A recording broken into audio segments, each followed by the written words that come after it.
Friends, आज के lecture में हम लोग पढ़ने जा रहे हैं अबाउट फिक्टिशियस फोर्स। मैंने आपको फिक्टिशियस फोर्स के बारे में पहले लेक्चर में भी बता दिया था, लेकिन इसमें हमारा मेन कंसर्न है कोरियोलिस फोर्स के बारे में पढ़ने के लिए। तो सबसे पहले मैं थोड़ा सा इंट्रोडक्शन आपको बता देती हूँ।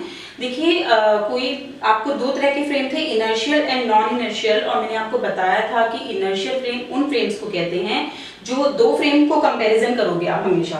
पहली बात तो ये आपको ध्यान रखनी है। तो मान लिया दो फ्रेम हैं आपके, ये दोनों एक दूसरे के रेस्पेक्ट में रेस्ट में है, तो आप इनको इनर्शियल फ्रेम बोलेंगे।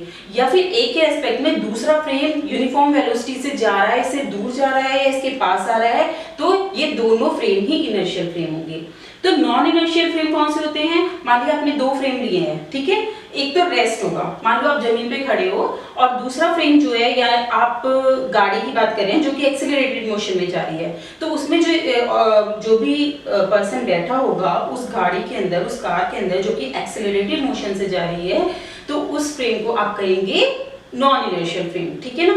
अगर यूनिफॉर्म वेलोसिटी से कार ड्राइव कर रहा है कोई, और आप ग्राउंड पर हैं, फ्लोर पे हैं, आप उसे देख रहे हैं, तो आपका फ्रेम तो रेस्ट में हो गया। रेस्ट में भी आप कैसे कहोगे?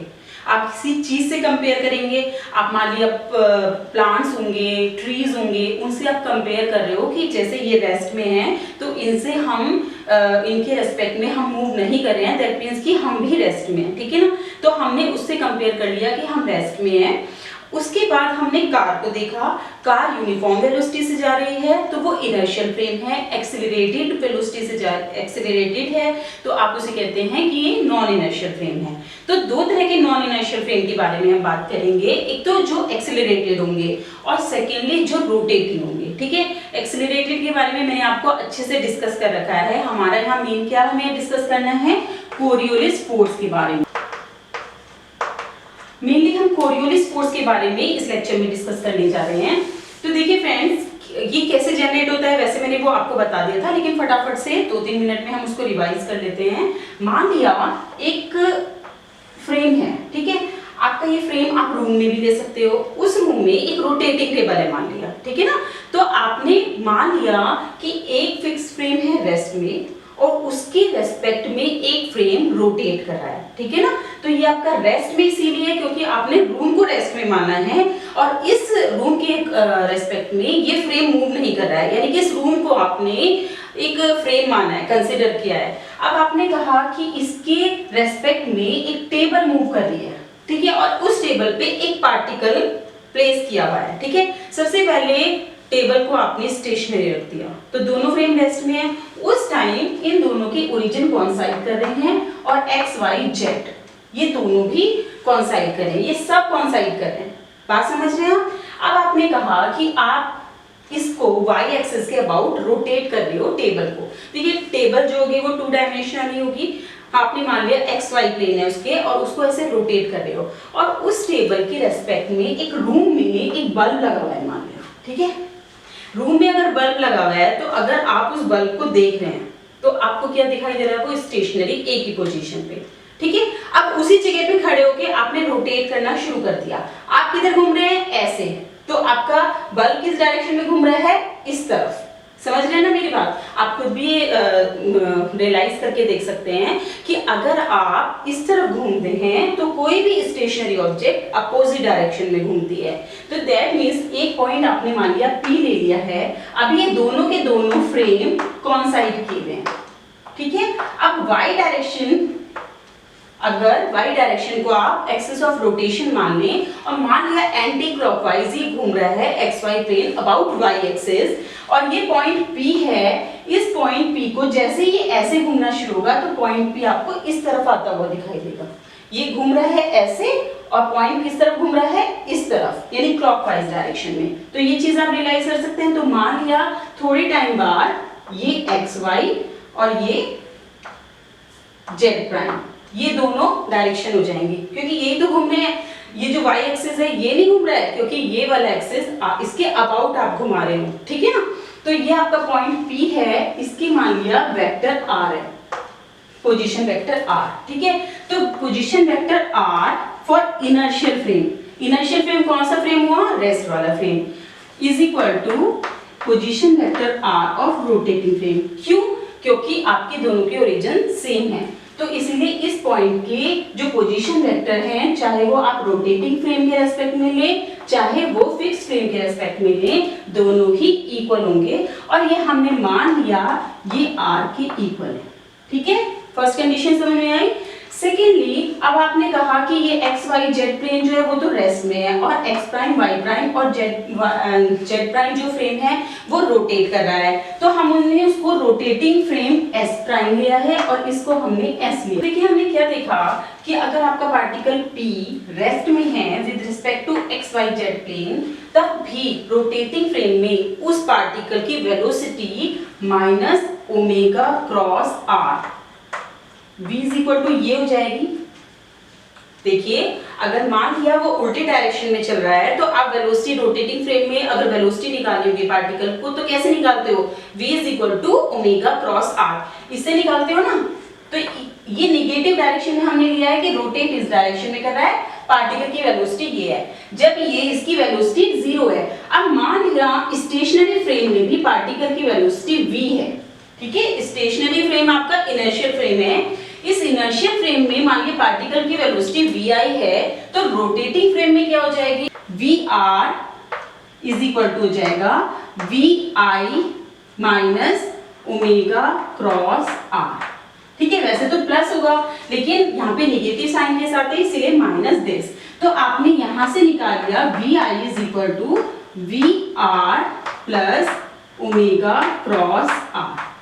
ठीक है, velocity in inertial frame is equal to velocity in rotating frame plus omega cross r। r इसमें आपने क्योंकि कैपिटल R से रिप्रेजेंट किया हुआ है, तो यहाँ पे आप कैपिटल R से भी रिप्रेजेंट कर सकते हैं। ठीक है ना, ये चीज क्लियर है आपको। इसको आप लिख सकते हैं dr upon dt is equal to in inertial frame is equal to dr upon dt in rotating frame plus omega cross r। और यहाँ पे आप देख रहे हैं कि अगर r एक डिस्टेंस फिजिकल क्वांटिटी r है, तो इस पूरे को आप ऑपरेटर फॉर्म में ले सकते हैं, मतलब यहाँ पे हम कुछ भी रख सकते हैं। ठीक है, कोई और फिजिकल क्वांटिटी रख के उसकी वैल्यू निकाल सकते हैं। ये ऑपरेटर फॉर्म में है कि d upon dt in inertial frame is equal to d upon dt in rotating frame plus omega cross that physical quantities को ब्लैंक छोड़ देंगे। तो यहाँ मान लिया हमें vi पे ऑपरेट करना है इसको। ठीक है, तो यहाँ vi कर देंगे और यहाँ vi कर देंगे। r की जगह हमने vi, क्योंकि ये ऑपरेटर बना लिया है। एकदम क्लियर होना चाहिए ये चीज। हमने कहा है कि r को अगर हम हर जगह से हटा दें, तो ये एक ऑपरेटर फॉर्म है जिसमें इनर्शियल फ्रेम और रोटेटिंग फ्रेम, इनके बीच में आपको एक कनेक्शन मिल जाएगा। तो आपने फिजिकल क्वांटिटी r की जगह v प्लेस कर दी है vi, और vi की वैल्यू आपको इस इक्वेशन से पता है कि क्या है। इसको अगर रख लें तो आपको पता चल जाएगा acceleration in inertial frame is equal to acceleration in rotating frame and so on. लेकिन आपको vi की वैल्यू रखनी पड़ेगी पहले। ठीक है, तो ये चीज निकालने के लिए हमने इसमें थोड़ा सा ऑपरेटर बनाया है। तो देखिए अगर हम dvi की वैल्यू रखें, ये तो हमने dvi अपॉन dt, क्योंकि दोनों का सेम है तो हमने यही रख दिया है। ठीक है ना, इधर की साइड हम रखेंगे dvi की वैल्यू रखेंगे d upon dt of vr plus omega cross capital R। ठीक है, इन rotating frame plus omega cross, यहाँ पे फिर से हमने रखा vector vr plus omega cross r। इतना क्लियर है। इसके बाद हमने ये वैल्यू रखी एक्सेलरेशन ऑफ ai। ठीक है, एक्सेलरेशन है ये इनर्शियल फ्रेम i में इज इक्वल टू, इसको हम देखिए डिफरेंशिएट करेंगे तो हमारी पहली टर्म आएगी d upon dt vr plus, जब हमने इसको किया तो दो टर्म आएंगी omega cross dr upon dt plus r d omega upon dt cross r।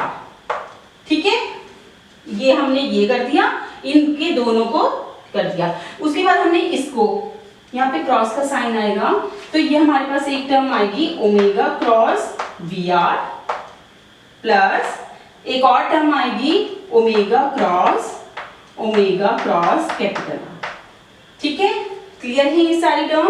अब आप देखिए इसको आप क्या रख सकते हैं, ये तो आपका पूरा रोटेटिंग फ्रेम में था, तो आप इसे लिख देंगे ए आर। ठीक है, इसको हम हटा देते हैं, ये सब टर्म हो चुकी हैं, ये हम यहाँ से हटा देते हैं, इसकी जरूरत नहीं है।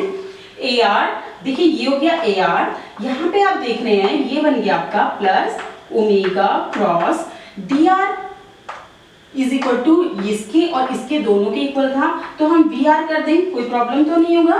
प्लस ये देखिए ये वाली टर्म में, इस वाली टर्म में ओमेगा अगर आपकी यूनिफॉर्म वेलोसिटी है, यानी एंगुलर वेलोसिटी आपकी यूनिफॉर्म है, एक यूनिफॉर्म एंगुलर वेलोसिटी से रोटेटिंग फ्रेम रोटेट कर रहा है, तो ये वाली टर्म कितनी हो जाएगी, जीरो, क्योंकि with respect to T differentiate करोगे किसी कांस्टेंट को तो जीरो आ जाएगा, तो ये टर्म खत्म हो जाएगी। तो फिर से ओमेगा क्रॉस वी आर ये वाली term plus omega cross R, ये टर्म हो गई। तो आपका A I vector is equal to A R vector, यहाँ पे वेक्टर लगा लेंगे आप क्योंकि सारे वेक्टर की टर्म में लिखने हैं, plus 2 omega cross V R plus omega cross R. देखिए फ्रेंड्स, आप यहाँ पे देख रहे हैं कि ये जो, देखिए फ्रेंड्स आपको पता है कि न्यूटन के लॉ के अकॉर्डिंग अगर कोई ऑब्जेक्ट रेस्ट में है तो वो रेस्ट में रहेगी, या मूव करती है तो मूव करती रहेगी जब तक हम उस पर एक्सटर्नल फोर्स ना लगाएं। ठीक है, यानी कि अगर आप फोर्स नहीं लगा रहे हो तो वो मूव नहीं कर रही है, तो वो मूव नहीं करेगी। लेकिन यहाँ आप देख रहे हैं कि पार्टिकल को अगर आपने यहाँ पे रखा और फ्रेम को एक्सिस के अबाउट रोटेट कराना शुरू कर दिया, और इसको इससे टाई भी नहीं कर रखा, आपने बांध नहीं रखा इस पार्टिकल को, जैसे ही प्लेट रोटेट करना शुरू कर देगी तो आप देखेंगे अगर इसको आपने ऐसे घुमाना शुरू कर दिया ना, तो आपका ये पार्टिकल बाहर की तरफ, एक तो बाहर की तरफ इस पे फोर्स लगेगा, कौन सा फोर्स लगता है आपको पता है, ये सेंट्रीफ्यूगल फोर्स लगता है, और एक फोर्स लगेगा कोरियोलिस फोर्स। उस कोरियोलिस फोर्स की वजह से जैसे यहाँ पे रखी थी ना, तो ये घूमती जा रही है, तो ये ऑब्जेक्ट ऐसे डिफ्लेक्ट करना शुरू करेगी। एक्चुअली खाली सेंट्रीफ्यूगल फोर्स होता तो ये आउटवर्ड बाहर की तरफ सीधी जाती, ठीक है, रेडियस के अपोजिट जाती, और अगर इस पे क्योंकि फोर्स एक और लग रहा है तो ये डिफ्लेक्ट होती हुई बाहर जाएगी। इस एक्सपेरिमेंट को आप कर भी सकते हैं, ऐसे रोटेट करके एक सिक्का रख के टेबल को रोटेट कर दें या किसी पेपर को, तो देखेंगे उसका पाथ कर्व टाइप का होगा। उस कर्व पाथ का रीजन क्या है, क्योंकि उस पे कोरियोलिस फोर्स लग रहा है। ठीक है, तो अब यहाँ पे ये दो फोर्स है, फोर्स क्या एक्सेलरेशन है, ये एक्सेलरेशन और ये एक्सेलरेशन, अकॉर्डिंग टू न्यूटन ये इज इक्वल टू ये होना चाहिए था, लेकिन ये एडिशनल एक्सेलरेशन आपके रोटेटिंग फ्रेम की वजह से जनरेट हो रहे हैं। इन फोर्स की वजह से न्यूटन के लॉ ऑफ मोशन आप रोटेटिंग फ्रेम में नहीं लगा पाते हैं, that means non inertial frame में नहीं लगा पाते, लेकिन आपको डील तो करनी पड़ेगी ना ऐसी प्रॉब्लम जहाँ पे रोटेटिंग फ्रेम भी होंगे, तो वहां पे ऐसा तो है ना न्यूटन के लॉ ऑफ मोशन के अलावा भी कुछ बने हुए हैं लॉ जिन्हें आप लगाओगे, तो आपको लॉ लगाने हैं, लेकिन इन दोनों एक्सेलरेशन को कंसीडर करके चलना है। जब आप इन दोनों एक्सेलरेशन को कंसीडर करते हो तब आप रोटेटिंग या नॉन इनर्शियल फ्रेम में भी न्यूटन के लॉ को अप्लाई कर सकते हो। ठीक है, तो अभी हम इसके बारे में तो अच्छे से जानते हैं, ये है centrifugal force which is acting opposite to the centripetal force. Centripetal force का काम क्या होता है कि जब कोई ऑब्जेक्ट रोटेट करती है तो एक फोर्स इनवर्ड डायरेक्शन में होता है, जिसे आप टेंशन फोर्स भी कहते हैं। अगर आपने किसी धागे पे बॉल को बांध दिया और ऐसे घुमाना शुरू कर दिया तो एक टेंशन क्रिएट हो जाता है, ठीक है ना, धागे के अंदर, तो जिसकी वजह से जो बॉल है वो गोल गोल तो घूम रही है सेंट्रीपिटल फोर्स की वजह से, लेकिन अगर धागा कहीं से ब्रेक हो जाए तो सेंट्रीफ्यूगल फोर्स की वजह से वो आउटवर्ड डायरेक्शन में चली जाती है, लेकिन डिफ्लेक्ट होते हुए जाती है क्योंकि उस पे कोरियोलिस फोर्स भी लगा होता है। ठीक है, तो अर्थ पे हमारा एक नॉन इनर्शियल फ्रेम है, अर्थ पे अगर कोई ऑब्जेक्ट ट्रेवल कर रही है हॉरिजॉन्टल डायरेक्शन में है तो उसकी डायरेक्शन हॉरिजॉन्टल नहीं रहेगी क्योंकि अर्थ मूव कर रही है, तो एक डिफ्लेक्टेड पाथ रहता है अर्थ के ऊपर, उसके बारे में हम अभी स्टडी करेंगे। तो ये हटा देते हैं हम। देखिए फ्रेंड्स, अभी हमने देखा कि AI is equal to AR, ये रोटेटिंग फ्रेम में एक्सेलरेशन, ये इनर्शियल फ्रेम में acceleration, plus 2 into omega cross v plus ये हो गया ओमेगा क्रॉस आर, ये आपको ध्यान रखना है, ठीक है ना। तो ये आपका सेंट्रीफ्यूगल एक्सेलरेशन है, ये आपका कोरियोलिस एक्सेलरेशन है, ये रोटेटिंग फ्रेम एक्सेलरेशन है। क्योंकि आपका फ्रेम नॉन इनर्शियल फ्रेम है, इसलिए दो तरह के एक्सेलरेशन अपने आप ऐड ऑन हो गए हैं, ठीक है ना, अपने आप आ गए हैं, आपने कहीं से लगाए नहीं है, ये अपने आप ही जनरेट हो रहे हैं। अगर इन दोनों एक्सेलरेशन को आप हटा दें, ठीक है, तो आपका AI इनर्शियल फ्रेम में एक्सेलरेशन और रोटेटिंग फ्रेम में एक्सेलरेशन इक्वल हो जाएगा। दैट मींस कि आप न्यूटन के लॉज ऑफ मोशन को इनर्शियल फ्रेम और नॉन इनर्शियल फ्रेम सब में लगा सकते हो। तो नॉन इनर्शियल फ्रेम में आपको ये दोनों फ्रेम को सब्ट्रैक्ट करना पड़ता है जो कि अपने आप से जनरेट हो रहे हैं। इनको आप फिक्टिशियस फोर्स बोलते हो, और ये फिक्टिशियस फोर्स को आप F नोट से अगर डिनोट कर दें, फोर्स या आप एक्सेलरेशन समझ लीजिए A नॉट, ये आपका माइनस का 2 omega cross v plus minus का ओमेगा क्रॉस r के इक्वल है। माइनस साइन हमने इसलिए लगाया है कि इनको हमें सब्ट्रैक्ट करना पड़ेगा अपने ओरिजिनल फोर्स से, अपने ओरिजिनल एक्सेलरेशन से, तभी जाके आप न्यूटन के लॉज ऑफ मोशन को किसी भी इक्वेशन को सॉल्व करने में रख सकते हैं, ठीक है। अब हम बात करते हैं, ये मैंने हेडिंग जो डाली है, component of Coriolis force at any latitude when velocity v is horizontal. देखिए आपकी जो अर्थ है, अर्थ आप ये मान के चलते हैं कि अर्थ आपकी इनर्शियल फ्रेम है, ठीक है, मान के चल रहे हैं कि क्योंकि हम सारे ही इसी के ऊपर रह रहे हैं, लेकिन एक्चुअली में अर्थ भी रोटेट करती है, अर्थ अपने एक्सिस पे रोटेट कर रही है, तो उसकी वजह से ये एक नॉन इनर्शियल फ्रेम है। तो जब भी कोई हॉरिजॉन्टल डिस्प्लेसमेंट होता है किसी ऑब्जेक्ट में, तो क्या होगा, उस पे कोरियोलिस फोर्स लगेगा ही लगेगा, उस पे सेंट्रीफ्यूगल फोर्स लगेगा ही लगेगा। तो हम ये कंसीडर करके चल रहे हैं कि मान लिया ये अर्थ है जो कि ओवल शेप में है वैसे, यानी इक्वेटर पे इसकी जो डायमीटर है ज्यादा है एज कंपेयर टू पोल्स, ठीक है। तो ये मान लिया इक्वेटर है और ये पोल्स हैं, ठीक है। ये 3D है, इसमें आपको 2D दिखाई दे रहा है, लेकिन ये 3D पिक्चर है। तो हम ये मान के चल रहे हैं कि अर्थ के सरफेस पे कोई हॉरिजॉन्टल कंपोनेंट, आपने बॉल को किक मारा मान लिया, तो हॉरिजॉन्टल वेलोसिटी दी, ठीक है। आप वर्टिकल मोशन की बात नहीं कर रहे हैं, किसी चीज को उछालने की बात नहीं कर रहे हैं, ये हमने केस फर्स्ट लिया है, इसमें हम केवल हॉरिजॉन्टल वेलोसिटी की बात कर रहे हैं, जो कि आप अर्थ पे कोई भी अर्थ पे कुछ भी मान लिया करते हैं आप, और हॉरिजॉन्टल डायरेक्शन में कुछ भी करेंगे, वर्टिकली आप उसको नहीं उछालेंगे, तब उस कंडीशन में क्या होगा, अर्थ के रोटेट होने की वजह से। तो मान लिया अर्थ रोटेट कर रही है और ये रोटेशन का एक्सिस है ओमेगा, इसे हम ये नहीं अभी मान के चल रहे कि टिल्टेड करके दिखाया, आप मान के चलिए ये टिल्टेड ही है, ठीक है ना, और अपने एक एक्सिस पे ये रोटेट कर रही है। और अर्थ का ये सरफेस है, इसमें मान लिया कोई पॉइंट P है, और इसका ओरिजिन से अगर हमने इसको मिलाया है तो ये एट ए लैटिट्यूड लैम्डा है, ठीक है, लैम्डा लैटिट्यूड, या फिर आप इसको फाई भी लिख सकते हैं, तो फाई के लैटिट्यूड पे है, यानी इक्वेटर से ये जो ऑब्जेक्ट है P पॉइंट है, ठीक है, ये इससे फाई एंगल पर है। ये चीज क्लियर है, ये 3D है, ध्यान रखिए, बिल्कुल अर्थ के सेंटर पे लेके जाइए, और वो हॉरिजॉन्टल से ये एंगल बना रही है। अब मान के चलिए, देखिए यहाँ पे आपका ये वाला कंपोनेंट, ये इसको आगे एक्सटेंड कर दिया, तो अगर आप अर्थ पे यहाँ खड़े हैं, ठीक है, इस जगह आपका सिर है, ये आप खड़े हैं, तो ये आपका वर्टिकल हुआ ना, ठीक है, ये आपका वर्टिकल डायरेक्शन है। तो इस वर्टिकल डायरेक्शन को आप मान लीजिए y, ठीक है, तो इस y को आप j कैप से रिप्रेजेंट करते हैं, यूनिट वेक्टर। अब आपने कहा जो रोटेशन एक्सिस है वो कौन सा है, ओमेगा, ये आपने यहाँ मान लीजिए ओमेगा। अब आप ये मान लीजिए कि मान लिया ये एक्सिस आपका, ये बिल्कुल इससे 90 डिग्री एंगल होना चाहिए, ठीक है, ये ईस्ट है और एक आपका नॉर्थ है, तो ईस्ट डायरेक्शन कौन सी होगी, x मान लिया, और ये आपकी z मान ली, तो इसे आप I से रिप्रेजेंट कर दीजिए और इसको k से रिप्रेजेंट कर दीजिए, कोई प्रॉब्लम तो नहीं है, ठीक है। और ये वर्टिकल डायरेक्शन है।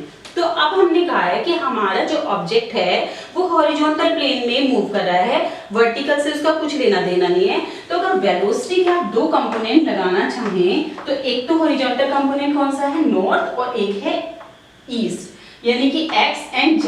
y आपका वर्टिकल कंपोनेंट है तो उसकी नहीं लेंगे, तो vxi plus vz of k, ये चीज समझ में आ गई। वेलोसिटी में दोनों हॉरिजॉन्टल कंपोनेंट है। आप ये नहीं कह रहे कि आई डायरेक्शन में है या के डायरेक्शन में है, आपने किसी भी आर्बिट्रेरी डायरेक्शन में इसको किक किया है तो उसके दो कंपोनेंट इसमें ऑटोमेटिकली जनरेट हो जाएंगे। अब बात करते हैं ओमेगा के बारे में। ओमेगा आपका ये वाला डायरेक्शन है। आप ये देख रहे हैं कि ये एंगल कितना है, फाई। तो अगर आप इसे वर्टिकल ले रहे हैं और इसको आप ओमेगा ले रहे हैं तो आप ये देखिए ये वाला एंगल कितना हो जाएगा, 90 माइनस फाइव। क्यों?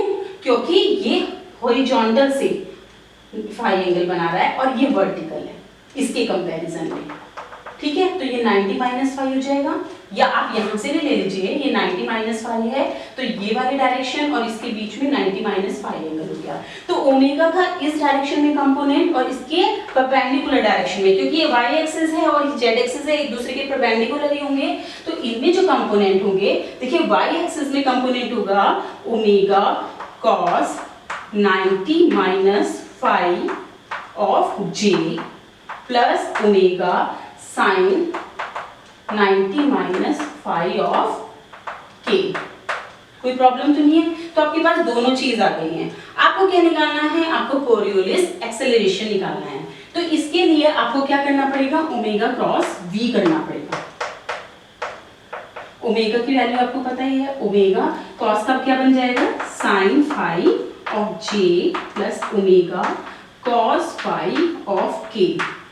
अब हमने के प्राइम वगैरह नहीं लगाए हैं, ठीक है, जिससे बहुत ज्यादा खिचपिच ना मचे। इन्हें आप रोटेटिंग फ्रेम में के प्राइम जे प्राइम ये कंसीडर करके चलिएगा, ठीक है, कभी आप इसको इनर्शियल कंसीडर करने लगे। तो ये आपका हो गया cross V X I plus V Z of K. यहाँ तक तो कोई प्रॉब्लम नहीं चाहिए। अब हम इसमें क्रॉस मल्टीप्लीकेशन करेंगे, ओमेगा ओमेगा बाहर ही ले लीजिए, ठीक है।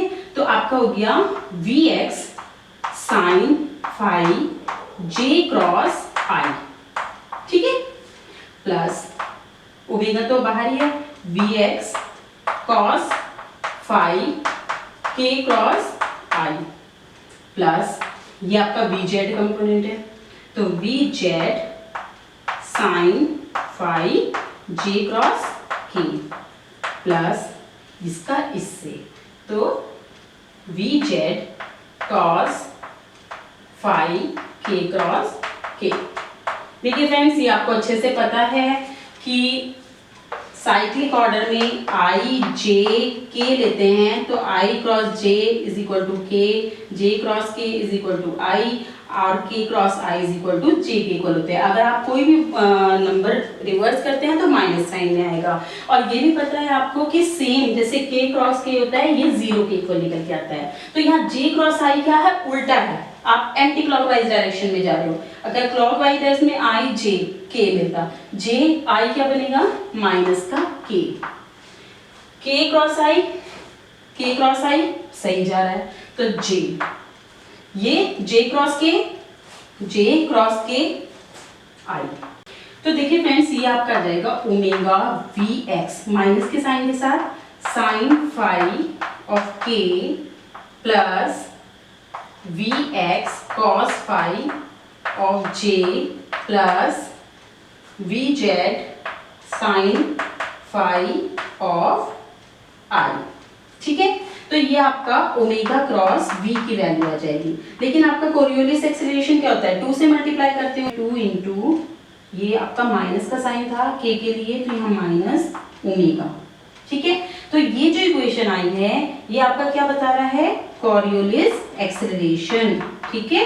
तो अगर आपको मैग्नीट्यूड निकालना होगा तो क्या करेंगे, A of Coriolis acceleration is equal to square root, यहाँ पे आप देख रहे हैं के की टर्म, जे की टर्म, आई की टर्म, तीनों टर्म आ रही है। ये वी एक्स और वी जेड है, क्योंकि आप ये देख रहे हो कि जो वाई वाला है वो वाला टर्म आपका वर्टिकल है, वो इसमें अपीयर नहीं हो रहा है, केवल वी एक्स, क्योंकि कंपोनेंट आपके एक्स और जेड ही हैं हॉरिजॉन्टल वेलोसिटी के, तो ये दोनों कंपोनेंट आ रहे हैं। तो ये आपका आ गया है magnitude of this is equal to, ये तो आएंगे, तो साइन स्क्वायर फाइव 2 ओमेगा का स्क्वायर, तो ये देख लीजिए आप, ये आ जाएगा वी एक्स स्क्वायर, इसको हटा दे, V X square sine square five plus V X square cos square five plus V Z square sine square phi, ठीक है।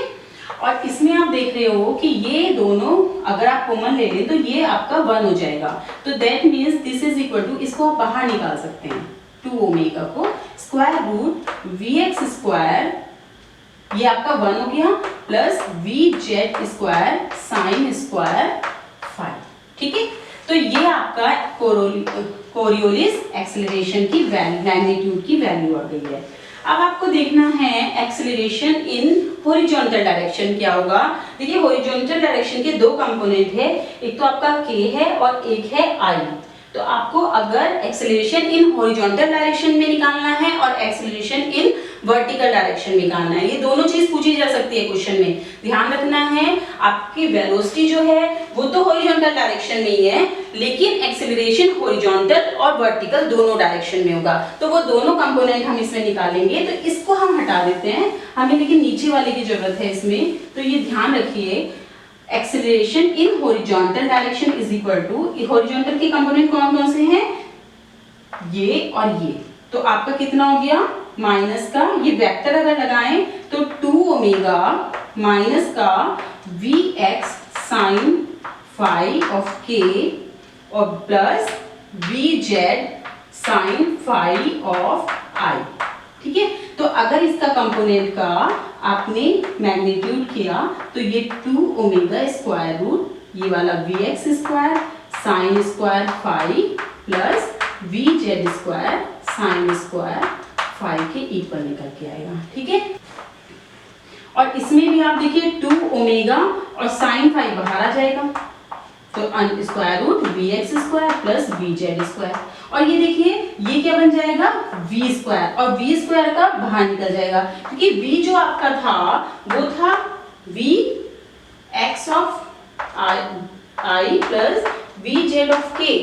तो अगर v का मैग्नीट्यूड निकालेंगे तो क्या हो जाएगा V X square plus V Z square का स्क्वायर रूट। तो ये आपका क्या लिख सकते हैं आप v, तो यानी 2v ओमेगा साइन फाई। तो हॉरिजॉन्टल कंपोनेंट ऐसे निकाल सकते हैं। ये ध्यान रखना है क्वेश्चन में कि अगर आपका पार्टिकल इस पे अर्थ की सरफेस पे है और उसमें हॉरिजॉन्टल वेलोसिटी है, तब आप सीधे हॉरिजॉन्टल कंपोनेंट ऑफ एक्सेलरेशन आपको पूछा है कोरियोलिस फोर्स का, तो आप इसके कोरियोलिस एक्सेलरेशन को 2v ओमेगा साइन फाई, इसके ऊपर डिपेंड करता है। फाई की वैल्यू अगर 0 हो गई यानी इक्वेटर के डायरेक्शन में हो गई, तब क्या हो जाएगा ये साइन 0 इज इक्वल टू 0, यानी कि कोई कोरियोलिस फोर्स काम नहीं करेगा। ये ध्यान रखना है, ये सीधे सीधे साइन फाई के ऊपर डिपेंडेंट है। अब हम बात करें वर्टिकल कंपोनेंट की, तो वर्टिकल कंपोनेंट तो ये है, तो a for vertical is equal to किसके इक्वल है V X cos phi of J, ठीक है। अगर हम इसका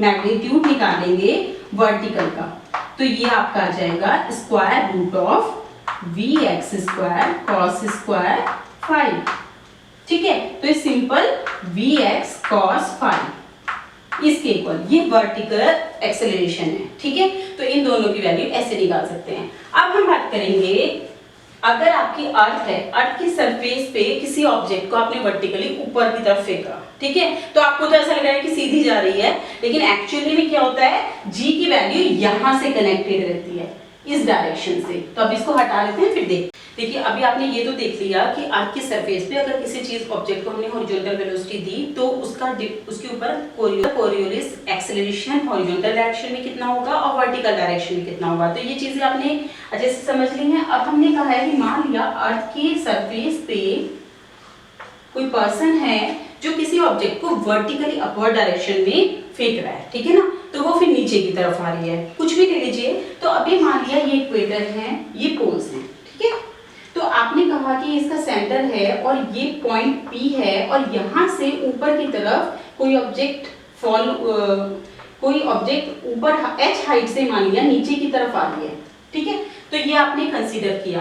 तो आपने कहा कि ये लैटिट्यूड एंगल मान लिया फाई है, तब आप इस वाले एक्सिस को फिर से y मान लीजिए और ये मान लीजिए कि एक ईस्ट डायरेक्शन में एक्सिस जो है वो आपने x माना था, नॉर्थ डायरेक्शन का एक्सिस आपने z माना था, और एक वर्टिकल डायरेक्शन जिसपे ये ओमेगा वेलोसिटी से घूम रहा था, ये इस पॉइंट पे भी आपने ओमेगा कंसीडर किया था। और आपने कहा था ये एंगल फाई है तो ये एंगल 90 माइनस फाई होगा। तो ओमेगा के दो कंपोनेंट हो रहे हैं, एक y डायरेक्शन में और एक z डायरेक्शन में। तो ओमेगा इज इक्वल टू क्या है, omega cos 90 minus phi in direction of y, ठीक है। तो यहाँ पे y का j लिख देंगे plus omega sine 90 minus phi of z यानी कि k। तो इसे आपने ओमेगा cos का साइन हो चुका है, sine phi of j plus omega cos phi of k, ठीक है। ये तो आपने बना लिया है वेक्टर ओमेगा। अब आप v की बात कर रहे हो तो वहां पे जो पिछला केस था उसमें तो आपका हॉरिजॉन्टल था, तो दो कंपोनेंट लिए थे आपने, क्योंकि हॉरिजॉन्टल में दो एक्सिस थे, कौन सा, x और z। अब आप वर्टिकल डायरेक्शन की मोशन की बात कर रहे हैं तो एक कंपोनेंट ही ले रहे हैं y j। तो आप मान के चल रही है कि कोई बॉडी अगर अर्थ के सरफेस की तरफ v है, ठीक है, वो वर्टिकल डायरेक्शन में है, और मान लिया कोई बॉडी नीचे की तरफ फॉल हो रही है, तब उस कंडीशन में आपका जो j डायरेक्शन है वो नेगेटिव डायरेक्शन में होगी। इसीलिए ये आपका लिखा v y component of j minus, जहाँ पे vy जो है इसका मैग्नीट्यूड है, तो वेलोसिटी हो गई माइनस का vy ऑफ j, क्योंकि हमने जो ये डायरेक्शन ली है, ये वाली डायरेक्शन पॉजिटिव ली है, अंदर की साइड डायरेक्शन क्या हो जाएगी, निगेटिव हो जाएगी। तो अब हम निकालते हैं Coriolis force Fc is equal to हो जाएगा 2m ओमेगा क्रॉस v। तो फ्रेंड्स इसकी वैल्यूज तो आपने पता ही क्या है, तो ये आपका 2m ओमेगा की वैल्यू है omega sine phi of j plus omega cos phi of k, ठीक है, क्रॉस v की वैल्यू हो गई माइनस का vy और j। तो जब आप इसकी क्रॉस प्रोडक्ट करेंगे तो j क्रॉस j तो आपका 0 हो जाएगा, k क्रॉस j हो जाएगा माइनस i, तो आपका ये बन जाएगा, उल्टा हो गया ना, j क्रॉस k तो आपका प्लस i होता है, k cross j minus i। तो 2m ओमेगा, ये आपका ओमेगा कॉस फाई ये वाली टर्म बचेगी, और vy बचेगा, एंड देन कौन सा टर्म, i। तो अब आपको इससे ही पता चल रहा है फ्रेंड्स कि जो आपका कोरियोलिस फोर्स है वो किस डायरेक्शन में लगेगा, i डायरेक्शन में। और i डायरेक्शन कौन सी डायरेक्शन है, ईस्ट डायरेक्शन। मैंने आपको पहले बताया था ये ईस्ट है, ये नॉर्थ है, और ये वर्टिकल डायरेक्शन है, ठीक है ना। तो ये आपका साफ साफ पता चल रहा है कोरियोलिस फोर्स की डायरेक्शन कौन सी हो गई है, ईस्ट। अब हम मान लेते हैं कि F आपका क्या बता रहा है, m d2x upon dt square, ठीक है। तो इसे आपने I से डिनोट कर दिया ये फोर्स, ठीक है, ये फोर्स एक वेक्टर क्वांटिटी है, तो ऐसे कर दिए कंपेयर। तो d2x अपॉन dt स्क्वायर की वैल्यू निकल जाएगी इससे, आपकी क्या आ जाएगी, m से m कैंसिल हो जाएगा, 2 omega cos phi vy, i से i कैंसिल, कंपेयर कर दिया ना आपने। तो ये हम इसमें क्या निकाल रहे हैं, हम डिस्प्लेसमेंट की वैल्यू निकालनी है, कितना डिस्प्लेसमेंट होगा, ये x डायरेक्शन है यानी ईस्ट की तरफ कितना डिस्प्लेसमेंट होगा। तो उसके लिए हम क्या निकालेंगे, इसकी वैल्यू, और इससे क्या निकालेंगे, d2x अपॉन dt स्क्वायर, तो आ गया आपका 2 omega cos phi of vy हम रिप्रेजेंट कर रहे हैं, बाकी v वेलोसिटी भी ले सकते हैं, क्योंकि v आपका जो है ना, इसे हमने दिखाने के लिए कि y डायरेक्शन में कंपोनेंट है, इसीलिए हम ये मान के चल रहे थे। तो v सीधा भी ले सकते हैं कि वर्टिकल डायरेक्शन में ऊपर से फ्री फॉल हो रही है, ठीक है, अर्थ की सरफेस की तरफ कोई बॉडी को फ्री फॉल करा रहे हैं। वेलोसिटी के फर्स्ट लॉ के according v is equal to u plus gt होता है, ठीक है। u इज इक्वल टू 0 था, और ये आपका मान लिया t इज इक्वल टू, तो v इज इक्वल टू आपका g t के इक्वल हुआ होगा। जब आपने फ्री फॉल कराया था तो v वेलोसिटी कितनी इक्वल हो गई, g इंटू टी के। तो यहाँ पे आप इसकी वैल्यू g इंटू टी भी रख सकते हैं, समझ रहे हैं मेरी बात। आपने क्या किया था, अर्थ की सरफेस पे फ्री फॉल कराया था, तो उस टाइम u 0 था, लेकिन final velocity v is equal to कितनी हो गई है, g इंटू टी के इक्वल हो गई है। तो ये आपका निकल के आ गया दिस। अब आपने क्या किया, इसको इंटीग्रेट किया तो dx अपॉन dt की वैल्यू आ जाएगी, जो कि कितनी हो जाएगा 2 ओमेगा cos phi g। अब आप देखिए ये आपका विद t स्क्वायर बाय 2 हो जाएगा प्लस कांस्टेंट c। अब यहाँ पे 2 से तो 2 कैंसिल हो गया, ठीक है, ये आपका इतना आ गया है। तो हमने c की वैल्यू निकालनी है, तो at t is equal to 0 dx upon dt कितना था, शुरुआत में 0 था, दैट मीन्स कि dx अपॉन dt किसके इक्वल आ गया, omega cos phi g t square. इतना आपको समझ में आ गया। इसके बाद हमें डिस्प्लेसमेंट निकालना है x, तो हमें क्या करना पड़ेगा, फिर से इसको इंटीग्रेट करना पड़ेगा। तो ये आपका आ जाएगा x is equal to omega cos phi g t cube by 3, ठीक है, प्लस कोई भी कांस्टेंट मान लिया a। अब इस a की वैल्यू निकालनी पड़ेगी। When t is equal to 0 था तो x भी 0 था, तो आपने क्या लिखा, a की वैल्यू 0 हो गई है, तो displacement x is equal to omega cos phi g t cube by 3। अब फ्रेंड्स आपको डिस्प्लेसमेंट पता चल गया, लेकिन t नहीं पता है, t को अभी आपको पता करना है। एक्चुअली में t आपको नहीं पता है कितना है, तो आपको h इज इक्वल टू ये वाला फॉर्मूला ना ut plus half G T square, ये वाला फॉर्मूला लगा के आपको हाइट पता है आपने कितनी ऊंचाई से डाली है, तो आप यहाँ पे इसकी वैल्यू रखिए। At t is equal to 0 पे हाइट h थी, तो आपने h is equal to half G T square, तो t की वैल्यू निकाल लेंगे आप, t is equal to 2h upon g का स्क्वायर रूट, तो वो वैल्यू आप यहाँ रख देंगे। तो displacement x is equal to omega cos phi g, t की वैल्यू कितनी आई है, यहाँ पे आप 1/3 लिख देंगे, और ये आपका 2h अपॉन g की पावर 3/2। ये बड़ा इंपॉर्टेंट रिजल्ट मिलता है। दैट मीन्स कि अगर आप अर्थ की सरफेस से किसी हाइट h से किसी बॉडी को फॉल करा रहे हैं, तो जब ये बॉडी फॉल होगी, क्योंकि अर्थ रोटेट कर रही है, तो इस डायरेक्शन में इस पे फोर्स को एक्सेलरेशन लगने लगेगा, जिसकी वैल्यू मैंने आपको निकाल के दिखाई थी। इतना एक्सेलरेशन लगेगा क्योंकि ये इस डायरेक्शन में लग रहा है, तो डिस्प्लेसमेंट किस डायरेक्शन में होगा, इस डायरेक्शन में होगा। यानी नॉर्थर्न हेमिस्फीयर में जब भी कोई बॉडी फॉल कराते हैं तो इस डायरेक्शन में उसका डिफ्लेक्शन होता है, और डिफ्लेक्शन की वैल्यू इससे निकल के आती है। फिर अगर आप साउथर्न हेमिस्फीयर में करें, तो साउथर्न हेमिस्फीयर में भी अगर कोई फॉल कराओगे बॉडी, तो भी वो ईस्ट की तरफ ही डिफ्लेक्ट होती है। देखिए अगर मान लिया कोई बॉडी ऐसे जा रही है, ठीक है, ऐसे मान लिया कोई प्लेन है, वो इस तरह से जा रहा है, तो इसमें क्या होता है कि बॉडी ऐसे रोटेट कर रही है, तो इसका डिफ्लेक्शन इस तरफ होता है, ठीक है। और अगर कोई बॉडी यहाँ से नीचे की तरफ यहाँ से नीचे की तरफ आ रही है, तो इसका डिफ्लेक्शन किस तरफ होगा, क्योंकि इस तरह से मूव कर रहा है, ऐसे होता है। ये चीज ध्यान रखनी है आपको। अब इसमें साउथर्न हेमिस्फीयर में भी कोई बॉडी अगर ऐसे मूव कर रही है, तो इसका डिफ्लेक्शन इस तरफ होता है, ठीक है। तो यानी कि